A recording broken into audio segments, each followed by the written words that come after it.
Ish kryeministri Sali Berisha vijon sulmet ndaj qeverisë dhe institucioneve të drejtësisë duke akuzuar këtë të shtunë Bashkimin Evropian për heshtje ndaj asaj që ai e quan narkodiktaturë në Shqipëri. Berisha tha se ndërtimi i këtij regjimi u mbështet nga administrata e mëparshme amerikane dhe u tolerua nga BE-ja, që sipas tij ka dhënë kryeministrit Edi Rama hapësirë për të vepruar i pandëshkuar. Ndonse shkruhet gjithësisht dhe është analizuar shumë mirë nga analistë, nga studios, përsëri edhe lehtë nuk pranohet. Nuk pranohet se kjo narkodiktaturë, të jam i sinqert me ju, ndërtimi i saj u mbështet nga administrata e shkuar e Shteteve të Bashkuara, por në një farë mënyrë u vepruar me heshtje edhe nga Bashkimi Evropian.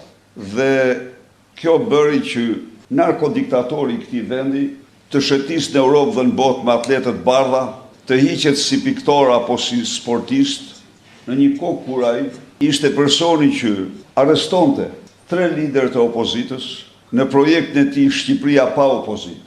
Dhe ndërkohë Berisha hodhi akuzat e ashpra ndaj SPAK-u duke e cilësuar si një prokurori politike që po vepron vetëm kundër opozitës. Ai pretendoi se SPAK ka arritur të burgozë liderit e 3 partive kryesore opozitare pa prova, duke marrë mandate deputetësh dhe të zgjedhur ish vendor nga opozita. Sipas tij, ky institucion i drejtësisë nuk ka prekur kryeministrin Edi Rama, por njerëzit pranë tij duke treguar qartësisht një anshmëri.